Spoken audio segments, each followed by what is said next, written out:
উৎসব বোনাস না মেলায় তুমুল বিক্ষোভ উত্তরবঙ্গ মেডিকেল কলেজ ও হাসপাতালে। অস্থায়ী কর্মীদের বিক্ষোভের জেরে ব্যাহত হল পরিষেবা। ঘটনায় তীব্র চাঞ্চল্য ছড়ায় হাসপাতাল চত্বর এলাকায়। জানা যায়, উত্তরবঙ্গ মেডিকেল কলেজ ও হাসপাতালে খাতায় কলমে 288 জন অস্থায়ী কর্মী থাকলেও বাস্তবের সংখ্যাটা প্রায় আমাদের কর্তৃপক্ষ আমাদের বড় চ্যানেল কম ঢুকছে, কর্তৃপক্ষ জবাব চাই, সংস্থার হয়ে কাজ করে, সংস্থার আন্ডারে আছে, সাথীর আন্ডারে মেলেনি উৎসব বোনাস, আর তা না মেলায় তুমুল বিক্ষোভ উত্তরবঙ্গ মেডিকেল কলেজ ও হাসপাতালে।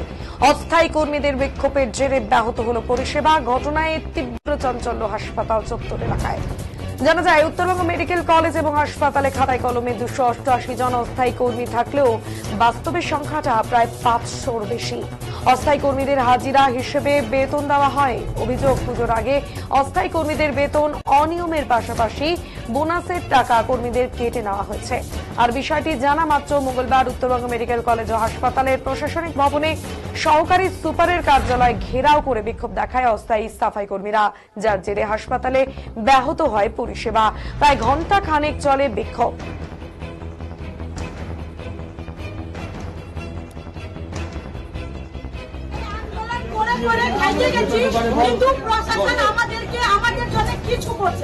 আমাদের যে হবে টাকা তো আমরা পাই না, এখান থেকে যে হবে টাকাও কাটে না। তো আজকে আমরা যদি ওদের বিষয়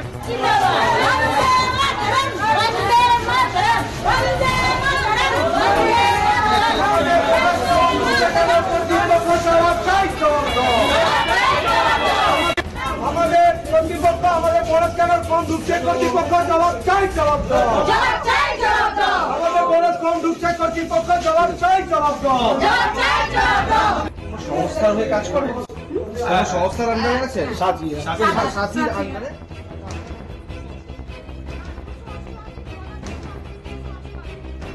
কি জানাচ্ছেন আন্দোলনকারীরা, শোনাবো। আমার নাম রাজা মল্লিক। আপনারা এখন বোনাসের জন্য এখানে বিক্ষোভ দেখাচ্ছেন, তাদের মাইনেটা কি প্রত্যেক মাসে ঠিকঠাক হচ্ছে?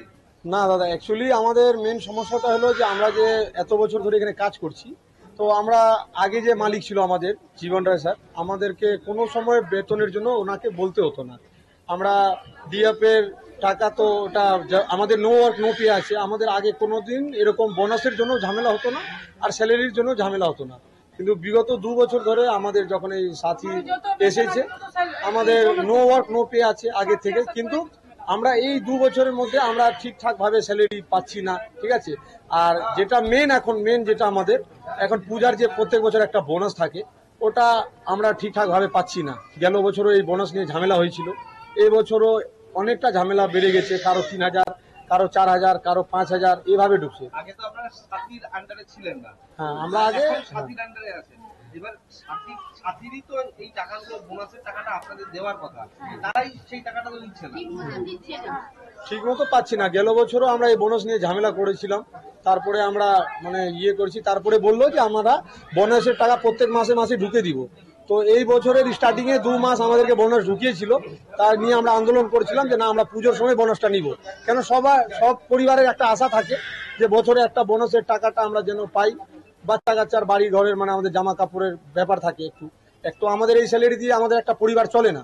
আপনারাও হয়তো ভালো করে জানেন, এত কম স্যালারি, তার মধ্যে সবাই মিলে আসেন না, অনেকে ডিউটিও করছে না, অনেকে যারা জানতে পারছে তারা সবাই আসতেছে।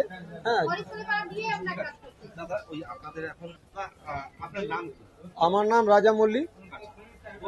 এখানে কি কাজ করেন? আমরা এখানে হাউসকিপিং কাজ করি। কতজন আছেন? কতজন কাজ করেন? এখানে আমাদের হচ্ছে 288 বলছে, ঠিক আছে। আমরা পুরানো স্টাফ, তার মধ্যে নতুন স্টাফ অনেক নিয়েছে, এখান থেকে ওইখান থেকে বাইরের থেকে অনেক নতুন স্টাফ নিয়ে মিনিমাম এখানে 500-550 লোক হবে আমাদের কাজ করারটা, ঠিক আছে। তো এখন হচ্ছে আমাদের প্রবলেমটা কি, আমাদের হচ্ছে বোনাস, যে মানুষ 1 বছর কাজ করে সে ফুল বোনাস পাচ্ছে না। এখানে আমাদের অ্যাবসেন্ট করলে টাকা কেটে নিচ্ছে, সেটা আমরা মেনে নিচ্ছি, ঠিক আছে, আমাদের ডিএফ এরও টাকা কেটে নিচ্ছে। মাসের আমাদের 4টা 5টা ডিএফ দেয়, ঠিক আছে, সেই ডিএফ এর টাকাটাও কেটে নিচ্ছে, সেটাও আমরা মেনে নিয়েছি। কিন্তু আমরা বোনাসের টাকা কেন মানবো, সেটাও থেকে আমাদের টাকা কেটে নিচ্ছে। আমরা গরিব মানুষ, আমরা কি করব এখন? 8,000 9,000 10,000 টাকার মধ্যে কি হয়? তার মধ্যেও কেটে আমাদেরকে 3,000 টাকা, কাউকে 4,000 টাকা, কাউকে 5,000 টাকা, এরকম আমাদের চলে না। এই বছর এখনো বোনাস পেয়েছেন? না মা, পেয়েছি, পেয়েছি, আমাদের কিন্তু আমাদেরকে দিয়েছে কাউকে 7,000, কাউকে 6,000, কাউকে 5,000, কাউকে 4,000। তার মধ্যে আমরা অফিসে আসলাম, আসার পরে আমাদের অ্যান্থনি দাদা আছে, তাকে আমরা গিয়ে আগে জিজ্ঞাসা করছি কি দাদা আমরা কত বোনাস পাবো, আমাদের বোনাস তো অনেক কম ঢুকছে। তখন দাদা বলল কি তোমাদের মালিককে আমরা এখান থেকে ফুল দিয়ে দিয়েছি, এখন আমরা জানি না। ঠিক আছে, তো আমরা তো ওনাদের সঙ্গে বলবো না, আমরা মালিকের কাছে গেছি, আমাদের যে এখানে মালিক যাকে রাখেছে সুপারভাইজার পোস্টে, ম্যানেজারের পোস্টে, তার কাছে গেছি, তাকে আমরা বলছি আমাদের বোনাস কেন কম ঢুকেছে। তখন ওরা বলছে যে ঠিক আছে মালিকের সঙ্গে কথা বলবো, কিন্তু তোমাদের বোনাস ঢুকবে ডিউটি হিসাবে। তো আমি বললাম আমাদের নো ওয়ার্ক নো পে ঠিক আছে, কিন্তু সেটা আপনি কেটে নিচ্ছেন, তাহলে আপনি আমাদের বোনাস কেন কাটছেন? সেটা তো কাটার আপনার কোনো অধিকার নাই। তো বলছে আমাদেরকে টাইম দাও, আমরা কথা বলবো। আমি টাইম দিব, পূজা সামনে আছে, বাচ্চার কাপড় কখন কিনবো? আপনারা কি কোনো সংস্থার হয়ে কাজ করেন?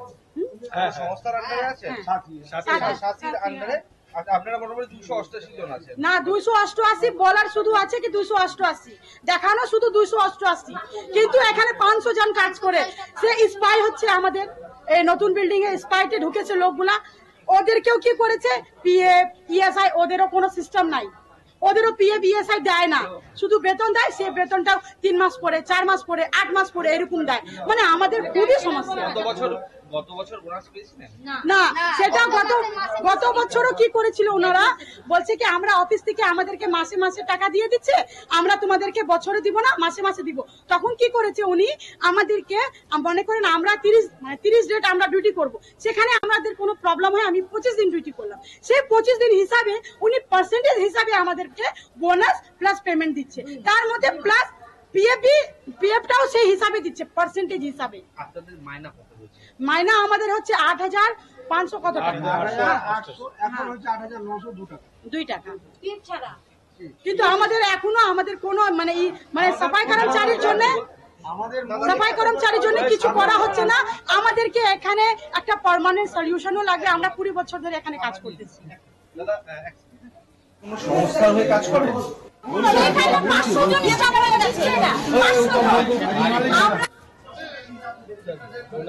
দেখুন আমাদের কর্মচারীরা আমাদের সাথেই কাজ করেন, আমরা রেগুলার ওয়েতে ওনাদের স্যালারি দিই, মানে স্যালারি দিই না, মানে স্যালারির টাকাটা যেহেতু উনি এজেন্সি টেন্ডার করা আছে তাকে দিই, এবং তিনি ওদের স্যালারি ডিসবার্স করেন।